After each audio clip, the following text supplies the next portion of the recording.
जमाल फातिमा-उज़-ज़हरा और कुव्वत हैदर कर्रार, इंसानियत के माथे के झूमर, अरब का ताज और अजम का जेवर, इमाम अली मुकाम इमाम हुसैन रज़ी अल्लाह ताला अन्हु आपकी बारगाह में बरदरान इस्लाम ज़वील दिशाम, आज का हमारा जो मौजू है वह है कातिलान इमाम हुसैन रज़ी अल्लाह ताला अन्हु का अंजाम। आज इंशाअल्लाह मुख्तसर वक़्त में उन जालिमों का अंजाम बयान किया जाएगा। अल्लाह तबारक व तआला के हुजूर दुआ है अल्लाह अमल की तौफीक अता फरमाए और जालिमों से इबरत पकड़ने की अल्लाह हमें तौफीक अता फरमाए। बरदरान इस्लाम ज़वील दिशाम, अल्लाह तबारक व तआला ने फरमाया वला तहसबन्नल्लाह गाफिलन अम्मा यअमलुज़ ज़ालिमून, फरमाया हरगज़ ये गुमान न करो कि अल्लाह तबारक व तआला जालिमों के मुआमलात से अल्लाह बेखबर है।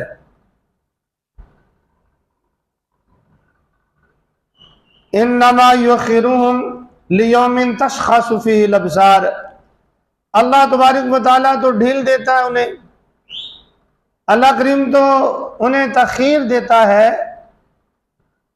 मोहलत देता है अल्लाह जल्ला व अला उस दिन के लिए कि जिस दिन ये दौड़ते हुए आएंगे, जिस दिन आंखें खुली की खुली रह जाएंगी, यानी क़यामत वाले दिन। तशख़सु फ़ीहिल अब्सार यानी कि आंखें खुली की खुली रह जाएंगी, यानी क़यामत का दिन। बरदरान इस्लाम ज़वील दिशाम, अब इस जुल्म का ताल्लुक किसी दौर के साथ भी हो, बिल्लाखिर उसने इबरत का निशान बनना है। वो जुल्म इमाम अम्बिया सल्लल्लाहु अलैहि वसल्लम के साथ किया गया हो, या उनके सहाब के साथ किया गया हो, या अहले बैत तहार के नफूस कुर्सिया के साथ हो, या आमदुन्नास मुसलमानों के साथ हो, जुल्म बरहर जुल्म है और जालिम बिल्लाखिर इबरत का निशान बनता है। कई एक जालिमों को तो आपने खुद अपनी जागती हुई आंखों से भी देखा होगा। बहरहाल मैदान करबला में जो जुल्म हुआ और फिर खानदान रसूल के साथ ये जुल्म हुआ, फिर इमाम अम्बिया सल्लल्लाहु अलैहि वसल्लम के पालों के साथ ये जुल्म हुआ, प्यारों के साथ ये जुल्म हुआ, तो ये जालिम भी तो बिल्लाखिर कैफरे किरदार तक पहुंचने थे ना। तो अल्लाह तबारक व तआला ने फिर इन्हें कुछ ज्यादा मोहलत नहीं दी। गालिबन 6 साल के मुख्तसर अरसा में अल्लाह तबारक व तआला ने इन जालिमों को इबरत का निशान बना दिया। अफजल है कुल जहान से घराना हुसैन का, नबियों का ताजदार है नाना हुसैन का, आज भी यजीदियत है मातमे मुजतरब, ऐसा निशान इबरत बनाया हुसैन ने। हजरत इमाम अली मुकाम रज़ी अल्लाह ताला अन्हु आपके साथ जुल्म सितम करने वाले इबरत का निशान बन गए।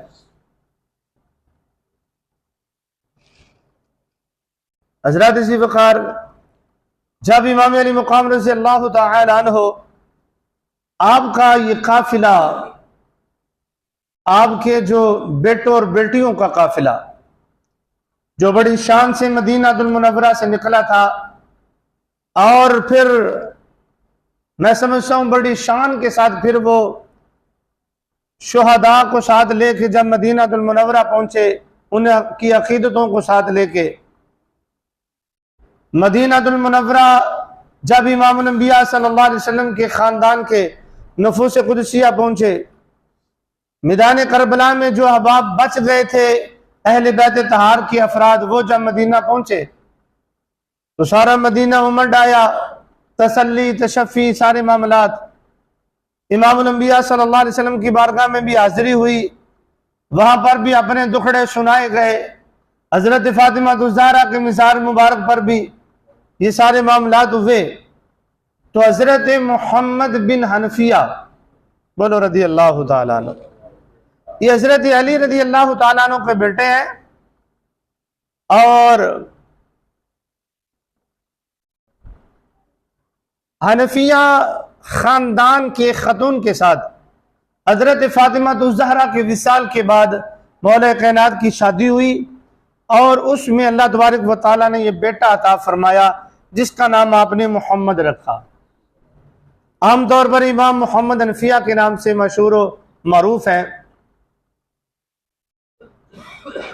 ये वही मोहम्मद बिन हनफिया रज़ी अल्लाह तआला अन्हु है। बुखारी शरीफ में भी हदीस मुस्तफ़ा है। आपने अपने बाबा जान हजरत मौला कायनात से पूछा कि इमामुल अंबिया सल्लल्लाहु अलैहि वसल्लम के बाद सबसे अफजल कौन है? तो हजरत मौला कायनात रज़ी अल्लाह तआला अन्हु आपने फरमाया अबू बकर सिद्दीक। हजरत मोहम्मद बिन हनफिया रज़ी अल्लाह तआला अन्हु फरमाते मैंने फिर पूछा, मेरे ज़हन में ख्याल ये था कि अब मौला कायनात मेरे बाबा जान अपना नाम लेंगे। मैंने कहा उनके बाद उमर बिन खत्ताब। ये वही हजरत मोहम्मद बिन हनफिया हैं जो मौला कायनात के बेटे हैं। तो हजरत मोहम्मद बिन हनफिया भी आ गए, आंखों से आंसू जारी हैं। हजरत इमाम सज्जाद इमाम ज़ैनुल आबिदीन को सीने से लगाया और अफसोस किया कि मेरा भाई मैदान करबला में शहीद हो गया और मैं मदीने में रहा, काश मैं भी साथ होता। दीन की सरबुलंदी के लिए मैं भी अपनी जान का नजराना पेश करता। फिर आपने वहां पे वादा किया कि इंशाअल्लाह हम अपने भाइयों का और शुहदाए करबला का बदला लेंगे। उन्होंने कहा अना अल आवान, हम बदला लेने वाले हैं। औन से आवान है मदद करने वाले। तो आपने उस वक्त ये लफ्ज बोला कि हम बदला लेंगे। और किताबों में मिलता है कि जो आवान कौम है ना, आवान कौम वो हजरत मोहम्मद बिन हनफिया की औलाद से हैं। जैसा कि हुजूर सुल्तानुल आरिफीन रहमतुल्लाहि ताला अलैह आपका खानदान भी आवान है, इस तरह जो आवान खानदान है ना वो हजरत मोहम्मद बिन हनफिया की लड़ी से है। हकीकत में वो भी अलवी हैं और हजरत अली रज़ी अल्लाह तआला अन्हु की आल औलाद है। बहरहाल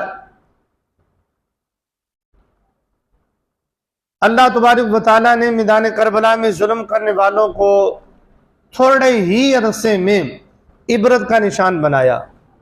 गालिबन 6 साल के बाद हुकूमत आ गई मुख्तार सकफी के पास।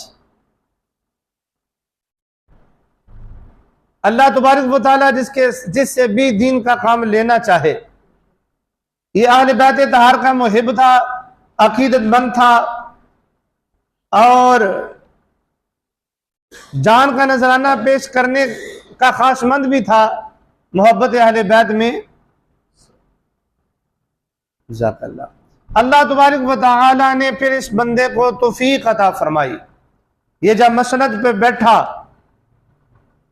तो इसने सबसे पहले ऐलान ये किया कि हम खानदान रसूल अहले बैत तहार शुहदाए करबला का हम बदला लेंगे और हम चुन चुन के उन लोगों को कत्ल करेंगे जो बिलवास्ता या बिला वास्ता थोड़ा या बहुत मैदान करबला के जुल्म में जो शरीक हुआ, हम उन्हें इबरत का निशान बनाएंगे। हजरत ज़ीवकार मुख्तार सकफी और इब्ने जियाद जो करबला के साने का मरकजी किरदार है, जो उस वक्त कूफा का गवर्नर था, जिसके जिम्मे यजीद ने यह ड्यूटी लगाई थी कि तुमने माज़अल्लाह मैं तुम्हें कूफे का गवर्नर बनाता हूं और तुमने इमाम हुसैन को जो है ना वो गिरफ्तार करना है या शहीद करना है, या इस जुल्म का सारा जो प्रोग्राम था ये इब्ने ज़ियाद को यजीद ने देकर भेजा था। तो इब्ने ज़ियाद का टकरा मूसल के मुकाम पर मुख्तार सकफी के साथ हुआ। सुबह से लेके शाम तक जंग होती रही। मुख्तार सकफी की तरफ से इब्राहिम नाम का सलार था, बड़ा जंगजू था। तो इब्ने ज़ियाद के साथ मूसल के मुकाम पर इनकी बड़ी खूनखार जंग हुई। वहां पे सुबह से लेकर शाम तक जंग होती रही। और बिल आखिर अल्लाह तबारक व तआला ने मुहिब्बीन अहले बैत को फतह अता फरमा। अल्लाह बड़ा बेनियाज है। इब्ने ज़ियाद का सर काटा गया मुकाफाते अमल। कभी इब्ने ज़ियाद के हुक्म पर खानदान नबूवत के अफराद के सर काटे गए थे। अब इब्ने ज़ियाद का सर काट के मुख्तार सकफी के सामने रखा गया। और तिरमिज़ी शरीफ की हदीस से तैयबा है कि लोग वहां पे जमा हुए तो अचानक शोर उठा, सांप आ गया, सांप आ गया, सांप आ गया। एक काले रंग का सांप जिसामत में बड़ा था, वो फनकारता हुआ वहां पर नमूदार हुआ। सारे लोग पीछे पीछे हट गए और इब्ने ज़ियाद के कटे हुए सर के एक नथने में वो दाखिल हुआ और मुंह के जरिए से बाहर आया। अस्तगफिरुल्लाह। अल्लाह तबारक व तआला इस तरह इबरत का निशान बनाता है और फरमा दिया कि अल्लाह गाफिलों से बेखबर नहीं है। वला तहसबन्नल्लाह गाफिलन अम्मा यअमलु ज़ालिमून। अल्लाह जालिमों की करतूतों से बेखबर नहीं है। सांप ने 3 मरतबा ये अमल किया, नथने में दाखिल होता, मुंह के जरिए से फनकारता हुआ निकलता और फिर वो गायब हो गया। तो अल्लाह तबारक व तआला ने मैदान करबला के जालिमों को इस तरह इबरत का निशान बनाया। हजरत ज़ी वक़ार हजरत इमाम अली मुकाम रज़ी अल्लाह तआला अन्हु, आप पर जुल्म सितम करने वालों में एक नाम इब्ने साद का है, अमर बिन साद या उमर बिन साद। इब्ने साद का एक नाम है जो बड़ा मरूफ है, जो मैदान करबला में यजीदी फौज का कमांडर था ना, उसका नाम इब्ने साद था। और इब्ने साद ने सबसे पहला जो तीर मैदान करबला में चला, यजीदियों की तरफ से हुसैनियों की तरफ फेंका गया, वो इब्ने साद ने फेंका था। अस्तगफिरुल्लाह। और यहां पर एक बात और अर्ज कर दूं, इब्ने साद ये हजरत साद बिन अबी वकास का बेटा है। हजरत साद बिन अबी वकास इमामुल अंबिया के साहबी हैं। अल्लाह तबारक व तआला के सारे मामलात में बड़ी हिकमतें होती हैं और मुकाफात अमल सारे मामलात हमारे सामने हैं। बाप जो है वो साहबी रसूल है और इमामुल अंबिया सल्लल्लाहु अलैहि वसल्लम के साथ मोहब्बत करने वाला है। और मैदान बदर में इस्लाम की तरफ से पहला तीर कुफार की तरफ फेंकने वाला जो शख्स है, उसका नाम हजरत साद बिन अबी वकास है। सारे नहीं बोले। हजरत साद बिन अबी वकास रज़ी अल्लाह तआला अन्हु के लिए मेरे आका सल्लल्लाहु अलैहि वसल्लम ने बड़ी दुआएं फरमाई हैं। हजरत साद बिन अबी वकास रज़ी अल्लाह तआला अन्हु के लिए मेरे करीम आका सल्लल्लाहु अलैहि वसल्लम ने फरमाया, साद तुम पर मेरे माँ बाप कुर्बान। बाप इतना आला, इतना निराला और हुजूर सल्लल्लाहु अलैहि वसल्लम के साथ मोहब्बत करने वाला, लेकिन बेटा दुनिया की चमक दमक में बिगड़ गया, कुर्सी की लालच में आंधा हो गया और हिरस और हवस इस कदर बढ़ी कि खानदान रसूल की भी पासदारी नहीं की। सारे अदब आदाब माज़अल्लाह वो भूल गया। लेकिन ये दुनिया तो पानी का बुलबुला है, ये तो नापायदार है, ये तो एक मुसाफिर खाना है, या कोई भी हमेशा नहीं रहा। इब्ने साद ने लालच तो कर ली और मैदान करबला में जुल्म सितम बर्पा तो किया, लेकिन बिल्लाखिर वो भी इबरत का निशान बना। मुख्तार सकफी ने ऐलान किया, कल ऐसे बंदे के जुल्म का बदला चुकाया जाएगा जिसके साथ तुम सारे ही खुश हो जाओगे। अहले दरबार बड़े खुश हुए और जो सियाने बंदे थे ना, वो समझ गए कि वो इब्ने साद की बारी आ गई है। हजरत इसी वकार फिर क्या हुआ, मुख्तार ने बंदा भेजा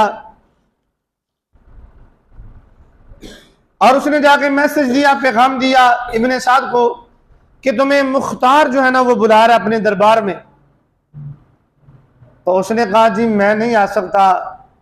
असल में उसे अपनी करतूतों का पता था और वो कहते ना काने को कान महसूस हो जाती है, और उसे पता चल गया कि अब मेरे जो जुल्म थे ना अब उसका बदला चुकाने की बारी आई है, अब मुझे इबरत का निशान बनाया जाएगा। तो उसने बहाना बना लिया कि अब मेरी तबीयत नहीं ठीक रहती, मैं नहीं आ सकता और मैं अब खलवत नशीन हो गया हूँ, अब मैं बस अल्लाह अल्लाह करता हूँ। तो मुख्तार से माफ़ी ज़रा माजरत कर लेना, मेरा वो दोस्त भी है तो माजरत मान जाएगा, उसे कहना कि मैं नहीं आ सकता। उसने अपने बेटे को साथ भेज दिया, जो तुम जाकर जरा बताओ। हजरत इसी वकार मुख्तार सकफी का दरबार लगा हुआ है, बेटा आ गया अपने बाप का सफीर बन के और कहने लगा जी मेरा बाप जो है ना वो ज़ईफ हो गया है, कमजोर हो गया है और उसने दुनियादारी छोड़ दी है, अब वो सिर्फ जो है ना वो खलवत में उजरा में कमरे में बैठ के बस अल्लाह अल्लाह करता है, खलवत नशीन हो गया है। जब ये बात मुख्तार सकफी ने सुनी आग बगोला हो गया। उसने कहा जब मैदान करबला में वो अहले बैत के मुकाबले में निकला था उस वक्त उसे खलवत नशीनी याद नहीं थी? जब रसूल मुकर्रम सल्लल्लाहु अलैहि वसल्लम के जो है ना वो खानदान को उसने माज़अल्लाह ज़िबा किया, उस वक्त इसे अल्लाह अल्लाह करना याद नहीं था? उस वक्त इसे अपनी मौत याद नहीं थी? उस वक्त नवाफिल और कुरान पढ़ना इसे याद नहीं था? उस वक्त तो हिरस और हवस में ये अंधा हो गया था, आज ये खलवत नशीन हो गया है, आज कहता है कि मैं बड़ा नेक हो गया हूं। उसे नहीं छोड़ा जाएगा। वो कहते ना कि एक लोमड़ी थी तो उसने भेड़िए से कहा कि चलो, भेड़िया बूढ़ा हो गया था, शिकार के लिए नहीं जाना। उसने कहा नहीं नहीं मैंने नहीं जाना, अब मैंने तौबा कर ली है, बस मैं अब नहीं जा सकता। लोमड़ी ने कहा असल बात क्यों नहीं बताते? अब तुम में शिकार करने की सकत नहीं रही, अब तुम में हिम्मत और ताकत नहीं कि तुम शिकार कर सको और तुम कहते हो कि मैं नेक हो गया हूं। कहने का मतलब यह कि इब्ने साद जो था अब जो है ना वो अपने आप को मुत्तकी, परहेज़गार, नमाजी, नफल पढ़ने वाला और कुरान पढ़ने वाला ज़ाहिर कर रहा था, लेकिन अल्लाह ने फरमाया गाफिलन अम्मा यअमलु ज़ालिमून, अल्लाह जालिमों की करतूतों से बेखबर नहीं है। मुख्तार सकफी ने उसके बेटे को गिरफ्तार कर लिया, सिपाहियों का एक दस्ता भेजा जो उसे पकड़ के लाओ और जिंदा ना लाना, इसका सर तन से जुदा कर देना। जब वहां पर पहुंचे सिपाही, उन्होंने छापा मारा तो वो कमरे में बंद था और नमाज का ढोंग रचा रहा था, उसे पकड़ लिया गया क्योंकि बेहुब अहले बैत इबादत हराम है। इमामुल अंबिया की अहले बैत की मोहब्बत ये ईमान की निशानी है और ये ईमान के लिए जरूरी है। माता अला हुब्बी आली मोहम्मदिन माता शहीदा, जो अहले बैत की मोहब्बत में इंतकाल करेगा वो शहादत का मर्तबा पाएगा। माता अला बुग़्दी आली मोहम्मदिन काफिरा, ये भी हदीस मुस्तफ़ा के का मफ़हूम है कि जो अहले बैत की बुग़्ज़ में इंतकाल करेगा वो कुफर के दर्जे में चला जाएगा। तो इब्ने साद को जब गिरफ्तार करने के लिए गए तो वो नमाज का ढोंग रचा रहा था, पकड़ा गया। जब कत्ल करने लगे कहने लगा मैं मुख्तार सकफी का यार हूं, तुम्हें यारी की भी हया नहीं आती? तुम्हारा जो सलार है, सरदार है तुम्हारा और जो हुक्मरान है उसका मैं यार हूं, तुम मुझे उसके पास ले चलो, मुझे कत्ल ना करो, और मैं उसका यार हूं, तुम्हें यारी की हया नहीं आती? वो भी तरबियत याफ्ता थे, उन्होंने कहा तुम्हें खानदान रसूल की हया आई थी? तुम्हें इमामुल अंबिया सल्लल्लाहु अलैहि वसल्लम के हसब और नसब की हया आई थी? तुम्हें मैदान करबला में जो 72 नफूस कुदसिया शहीद हो गए, तुम्हें उनकी हया आई थी जो आज हमें हया का सबक पढ़ा रहे हो? और उसकी गर्दन तन से जुदा कर दी गई और उसे इबरत का निशान बना दिया गया। हज़रत ज़ुल्फ़िकार पता चला कि अल्लाह तबारक व तआला जालिमों के जुल्म से बेखबर नहीं है। अल्लाह तबारक व तआला जालिमों को ढील देता है, मोहलत देता है ताकि वो तौबा कर ले। बसूरत दीगर वो अल्लाह तबारक व तआला के हुजूर इस हाल में हाज़िर होंगे कि उनकी आंखें खुली की खुली रह जाएंगी। हज़रत इसी वक़ार अल्लाह की पकड़ बड़ी सख्त है। अल्लाह का कोड़ा जब बरसता है ना तो फिर समझ नहीं आती क्या हुआ है। तो अल्लाह तबारक व तआला के जो है ना वो गजब का कोड़ा बरसा ना, फिर कातिलाने इमाम हुसैन रज़ी अल्लाह तआला अन्हु पर ये बरसा फिर, और चुन चुन के वो इबरत का निशान बने। और मुख्तार सकफी ने चुन चुन के तकरीबन 6000 के करीब लोगों को इबरत का निशान बनाया। हज़रत ज़ी वक़ार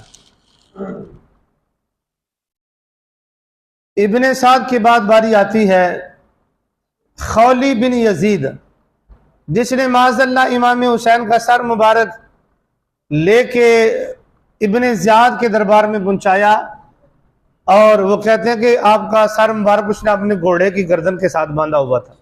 माज़अल्लाह अस्तग़फिरुल्लाह, इतना बेअदब था ये खौली बिन यजीद। जब सिपाही पकड़ने के लिए आए, उसे पता चल गया, छापा मारा ना जब, उसे पता चल गया तो वो ना छुप गया टोकरे के नीचे, जो जानवर रखने वाला टोकरा नहीं होता उसके नीचे वो छुप गया। और सांस उसने अपनी बंद कर ली, रोक ली। उसने अपनी बीवी से उसने कहा था कि इन्हें कहना कि मैं घर में नहीं हूं, झूठ बोल देना, मेरे बारे में ना बताना, वो चले जाएंगे तो मैं कहीं और छुप जाऊंगा। लेकिन अल्लाह की पकड़ बड़ी सख्त है। हज़रत इसी वक़ार वो सिपाही आए और आकर उसकी बीवी से पूछा, बताओ खौली बिन यजीद कहाँ पे है? तो उसकी बीवी ने कहा, जबान से ऊंची आवाज के साथ कहा कि वो घर में नहीं है। क्या कहा? वो घर में नहीं है, कहीं गया हुआ है, जबान से कहा। और हाथ के इशारे से उसने इशारा कर दिया टोकरे की तरफ। समझे जरा बात को, समझे। असल में वो मुहिब्बे अहले बैत थी, इमामुल अंबिया के खानदान से उसे बड़ी मोहब्बत थी। और जब उसे पता चला ना खानदान रसूल के खून से मेरे खामन के हाथ जो है ना वो भरे हुए हैं, वो मैंने पढ़ा कि वो एक मरतबा छोड़ के भी चली गई। उसने तलाक का मुतालबा कर दिया कि मैं तेरे साथ रहने नहीं चाहती, तो खानदान रसूल का कातिल है खौली बिन यजीद। फिर खानदान वालों ने सुलह करवा दी होगी। तो जब सिपाही पकड़ने के लिए आए ना, तो अब उस खातून ने समझा कि मौका है बदला लेने का, लिहाजा इसका साथ बिल्कुल नहीं देना चाहिए। जबान से कहा कि वो घर में नहीं है, कहीं गया हुआ है। हाथ के इशारे से कहा, हाँ टोकरे थले लुकिया है, टोकरे थले। हज़रत इसी वक़ार सिपाहियों ने टोकरा उठाया, पकड़ लिया उसे, जंजीरों में बांध दिया उसे, उसकी मशकें जो थी वो कस दी, पकड़ दिया उसको, जालिम को, कुत्ते को, दुनिया के कुत्ते को पकड़ लिया गया और मुख्तार के सामने पेश करने के लिए ले गए। उधर मुख्तार जो था ना वो भी कूफा की सैर के लिए ना निकला हुआ था, विजिट के लिए। तो रास्ते में एक चौक में मुलाकात हो गई। उसने पूछा, किधर से आ रखा जी? ये आपका मुजरम पकड़ के लाए हैं, ये जालिम आदमी जिसने मैदान करबला में खानदान रसूल पर जुल्म ढाए थे, हम इस जालिम को पकड़ के लाए हैं आपके हुक्म से। मुख्तार ने कहा, अच्छा चलो ऐसा करो, इसके खानदान के लोगों को बुलाओ। खौली बिन यजीद के खानदान के अफराद को वहीं बुलाया गया चौक में, और उनके सामने खौली बिन यजीद को कत्ल किया गया, उसका सर तन से जुदा किया गया। और फिर मुख्तार सकफी के हुक्म पर खौली बिन यजीद के जिस्म को आग लगा दी गई। अस्तगफिरुल्लाह। अल्लाह तबारक व तआला जालिमों को इस तरह इबरत का निशान बनाता है। जालिमों को अल्लाह इस तरह इबरत का निशान बनाता है। और फिर जालिम भी वो कि जिन्होंने खानदान नबूवत पे जुल्म किया हो। अस्तगफिरुल्लाह। और मुख्तार सकफी उतनी देर तक वहां से गया नहीं जब तक वो जल के मर नहीं गया और उसका जिस्म कोयला नहीं बन गया। बे इजाजत इनके घर में जबरील आते नहीं। खानदान रसूल वो है कि जिसमें हजरत जबरील भी इजाजत लेके आते हैं। ऐसे खानदान के साथ जुल्म, बे इजाजत इनके घर में जबरील आते नहीं। कदर वाले जानते हैं कदरो शाने अहले बैत के साथ गुस्ताखियां बेबाकियां, लानतुल्लाहि अलैकुम दुश्मनाने अहले बैत। दुश्मनाने अहले बैत पर लानत बरसी, फिर ऐसी अल्लाह का कोड़ा बरसा, फिर अल्लाह की पकड़ आई, फिर वो जल के कोयला बन गया खौली बिन यजीद। हजरत इसी वकार फिर बारी आती है, एक और जालिम का नाम बड़ा मरूफ नाम है, शिमर जिलजोशन। जिलजोशन का मतलब है जिरा वाला। कहते हैं कि इस खानदान ने सबसे पहले लोहे की जिरा पहनी थी, इस वजह से इनका नाम पड़ गया जिलजोशन। और शिमर आमतौर पर बोला जाता है, इसका जो तलफ़ुज़ है वह शामिर है, लेकिन बिलअमूम शिमर ही पढ़ा जाता है, बोला जाता है। फिर इसकी बारी आई जब इसे पता चला कि मुख्तार के जो सिपाही हैं मुझे ढूंढ रहे हैं। अब वो भागने लगा, कभी किसी गांव में कभी किसी गांव में, छुपता रहा, बचता रहा। लेकिन वो कहते हैं ना कि बकरे की मां कब तक खैर मनाएगी, जालिम कब तक छुपेगा।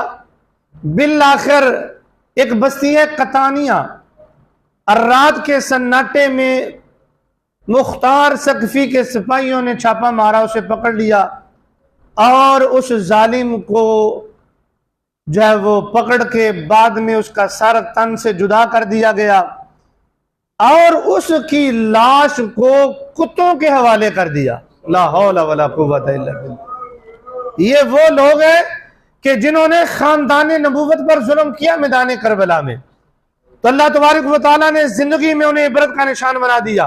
दुनिया में अल्लाह ने उन्हें इबरत का निशान बना दिया और उसके जिस्म को, उसकी लाश को कुत्तों के हवाले कर दिया।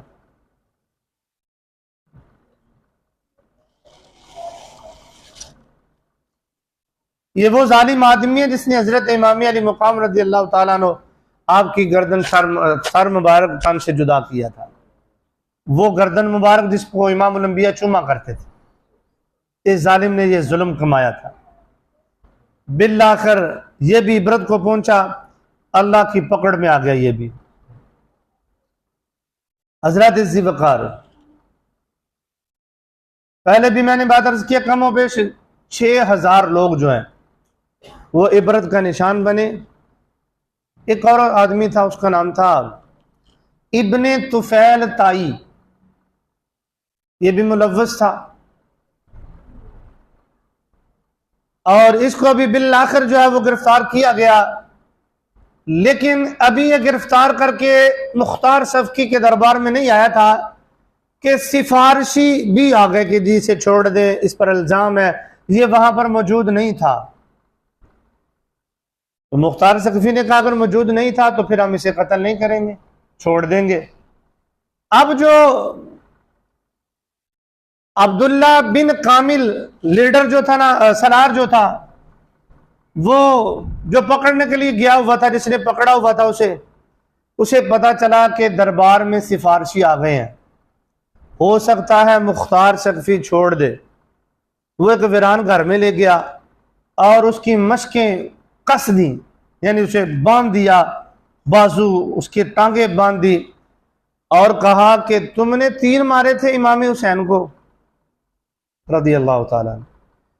आप जब घोड़े पर थे ना इमाम हुसैन रज़ी अल्लाह ताला अन्हु, इस जालिम ने तीर मारे थे आपको।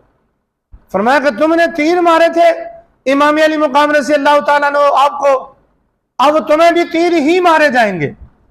उसकी मशकें कस के ना, हाथ बांध के, पांव बांध के, तो फिर उस पर तीरों की बुछाड़ की गई और उसे तीर मार मार के वासले जहन्नम कर दिया गया। आज भी यजीदियत है मातम मुस्तरब, ऐसा निशान इबरत बनाया हुसैन ने।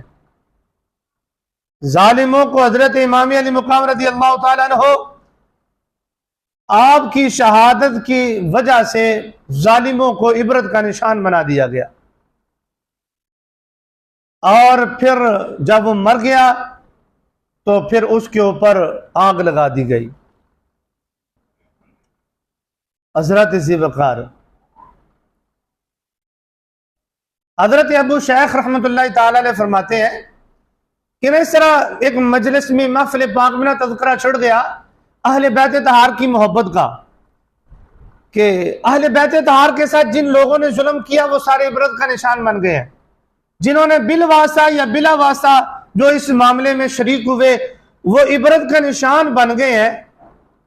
तो अबू शेख कहते हैं कि उसमें एक बूढ़ा आदमी था बैठा हुआ, उसने कहा नहीं नहीं ऐसी भी कोई बात नहीं है। बाज लोगों को ना फजीलत अज़म भी नहीं होती जी। तो अहले बैत तहार की फजीलत, जिनके दिल में दिल काले हो ना, अहले बैत तहार और असहाबे रसूल की अजमत उन्हें बर्दाश्त नहीं होती। नहीं ऐसी भी कोई बात नहीं है। फिर उसके मुंह से निकल गया कि जो मैदान करबला में लोग गए थे उनमें मैं भी शामिल था। उसके मुंह से ये बात निकल गई, कहने लगा मैं भी शामिल था या मैं सहूलतकार था। उसने इस बात का जब इजहार किया ना तो लोग बड़े हैरान हुए कि ये तो अहले बैत का दुश्मन निकला, बोझ रखने वाला निकला। अब वो किसी काम से ना उठा और वो चिराग जो था ना वो डगमगा रहा था, चिराग जल रहा था, तो वो चिराग को ना सही करने के लिए ना उठा, और जब उठा ना तो उसके हाथों से चिराग फिसला, उसके मुंह पे तेल भी गिरा, आग लग गई उसे, और उसी आग में जल के वो खाक बन गया, खाकस्तर हो गया वो। एक और आदमी जो मैदान करबला में गया तो था लेकिन उसने जुल्म नहीं किया था, कोई भी गया था, लेकिन एक दिन अचानक वो नबीना हो गया, उसकी दोनों आंखें जाया हो गई। तारीखुल खुलफा नूरुल अबसार किताबें हैं जिसमें ये बातें लिखी हुई हैं। उसकी ना दोनों आंखें जो ना जाया हो गई, नबीना हो गया वो। तो जब उसे पूछा गया ना कि तुम नबीना क्यों हुए, क्या हुआ तुम्हें, क्या बीमारी लाग हो गई, तो उसने कहा मैंने रात ख्वाब देखी, मैंने इमामुल अंबिया सल्लल्लाहु अलैहि वसल्लम को देखा, आप नाराज हैं, आपके सामने एक बहुत बड़ा चमड़ा बिछा हुआ है और 10 कातिलाने हुसैन ज़िबा हुए पड़े हैं उधर। इमामुल अंबिया सल्लल्लाहु अलैहि वसल्लम ने आसीनें चढ़ाई हुई हैं, और जब मैं वहां पे गया मेरे बारे में बताया गया कि मैं भी वहां मैदान करबला में हाजिर था लेकिन जुल्म नहीं किया मैं। तो इमामुल अंबिया नाराज तो हुए, लेकिन खून की एक एक सलाई इसकी आंख में डाल दी गई। उसने कहा मेरी आंख में डाली गई, जिसकी वजह से मैं नबीना हो गया। देखी ख्वाब थी, असर जागते हुए भी हो गया, क्योंकि इमामुल अंबिया सल्लल्लाहु अलैहि वसल्लम ने फरमाया तुम्हारी ख्वाबों में अगर मैं आऊं तो वो मैं ही होता हूं, मेरी जगह पे शैतान नहीं आ सकता, वो मैं ही होता हूं। और इमामुल अंबिया सल्लल्लाहु अलैहि वसल्लम जब किसी की ख्वाब में तशरीफ ले जाएं तो हुजूर इरादतन जाते हैं। हम एक दूसरे की ख्वाबों में है ना, हमें नहीं पता होता, मैं आपकी ख्वाब आप मेरी ख्वाब में, हमें नहीं पता। लेकिन इमामुल अंबिया सल्लल्लाहु अलैहि वसल्लम अब जब किसी की ख्वाब में तशरीफ ले जाएं तो इरादतन तशरीफ लेके जाते हैं।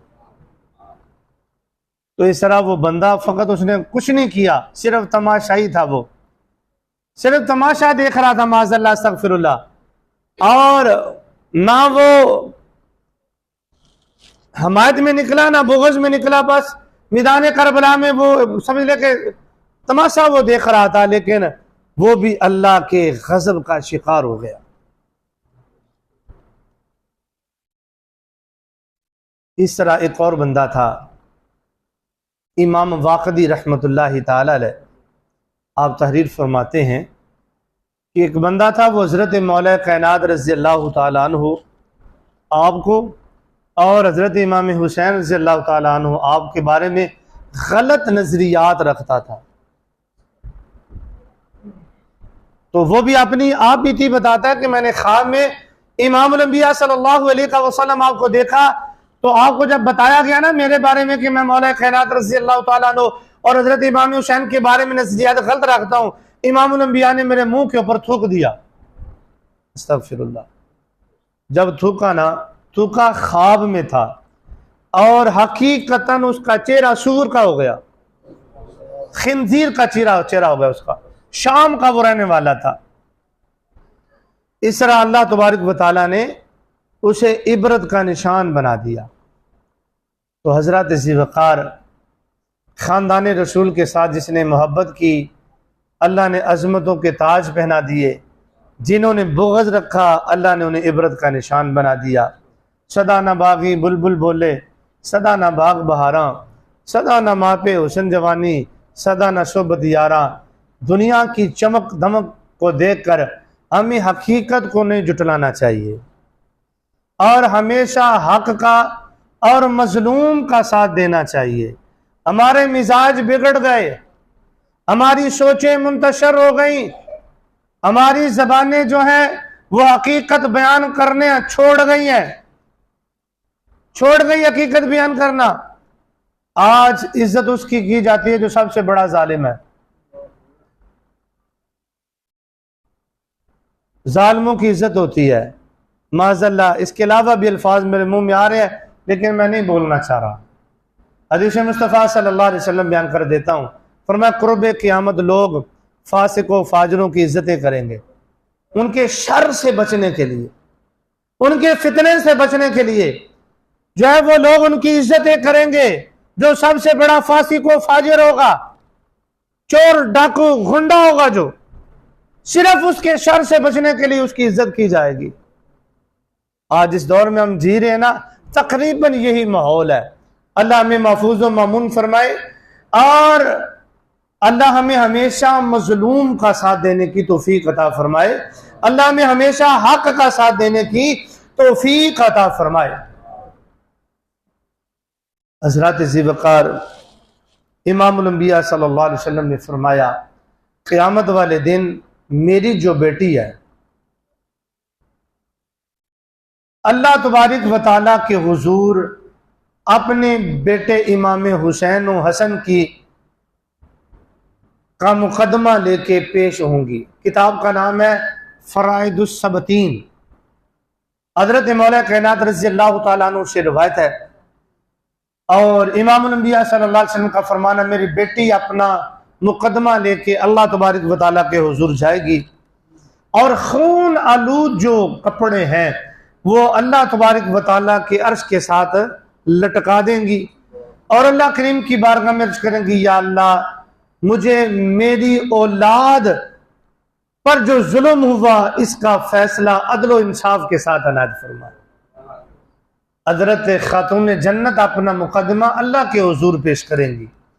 इमामुल अंबिया सल्लल्लाहु ताला अलैहि वसल्लम फरमाते हैं, फैसला मेरी बेटी के हक में होगा, फैसला मेरी बेटी के हक में होगा। तो हज़रत ज़ीवकार ये कातिलाने इमाम हुसैन रज़ी अल्लाह ताला अन्हु का अंजाम है जो मैंने मुख्तसर वक़्त में आपके सामने रखा है। अल्लाह तबारक व तआला अमल की तौफीक अता फरमाए। जालिमों को इस बात की खबर हो जानी चाहिए कि अल्लाह जालिमों के जुल्म से बेखबर नहीं है, अल्लाह जालिमों के जुल्म से बेखबर नहीं है। लिहाजा जो लोग अकीदा ख़त्म नबूवत के साथ छेड़छाड़ करते हैं वो भी जालिम है, बल्कि बड़े जालिम है वो। मैं समझता हूँ मैदान बदर हो या मैदान उहद हो, मैदान करबला हो या बाद में अहले हक के जो जिहाद है वो हो, ये सारे के सारे तहफ़्फ़ुज़ नमूश रिसालत के लिए है। अगर आप इसका पस मंज़र देखें तो तहफ़्फ़ुज़ नमूश रिसालत के लिए अकीदा ख़त्म नबूवत का होना बहुत ज़रूरी है। अगर माज़अल्लाह ये अकीदा नहीं होगा तो किज़ब और जुल्म, ज़ियादती, फितना और फसाद के दरवाजे खुल जाएंगे। जब बाद अज तहकीक ये फैसला हो चुका कि कादियानी मुर्तद है, गैर मुस्लिम है, तो फिर हर दूसरे तीसरे महीने इनका किस्सा कहानी असेंबलियों में छेड़ लेना या अदालतों में छेड़ लेना ये मुनासिब नहीं है। ये मुसलमानों पर जुल्म है और कुछ शर पसंद लोग हैं पीछे बैठे हुए जो पाकिस्तान में खून की होली खेलना चाहते हैं। 1953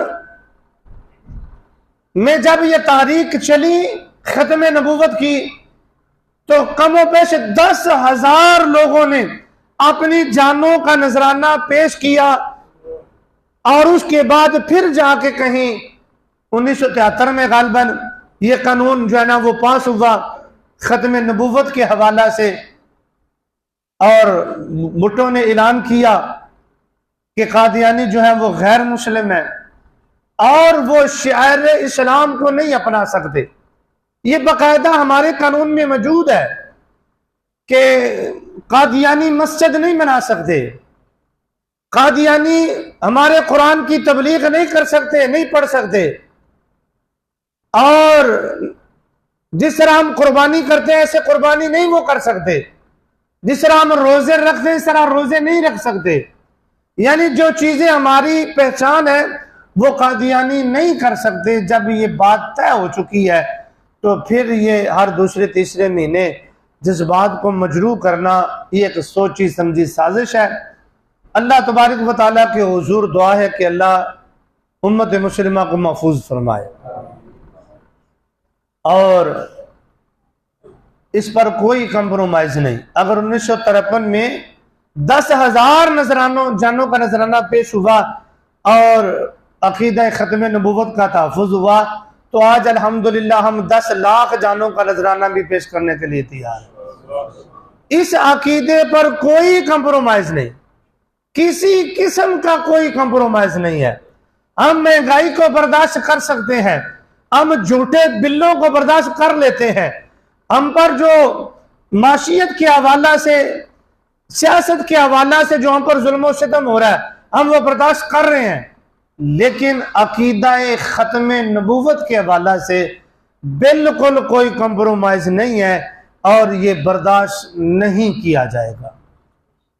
चाहे कोई भी हो, जैद बकर अमर कोई भी हो, चाहे वो काज़िल कुज़्ज़ा हो, चीफ जस्टिस हो या कोई और भी हो, जो भी ये काम करेगा वो गलत करेगा। और वो ये बात समझ में रखे कि वला तहसबन्नल्लाह गाफिलन अम्मा यअमलुज़ ज़ालिमून, अल्लाह तबारक व तआला जालिमों की करतूतों से बेखबर नहीं है। अल्लाह इबरत का निशान बना देगा। जिस तरह मिर्जा गुलाम अहमद कादियानी को इबरत का निशान बनाया ना, वो वाशरूम में टट्टी खाने में मर गया वो जालिम इंसान, तो इस तरह ऐसे लोग जो उनके सहूलतकार हैं वो भी इबरत का निशान बनेंगे।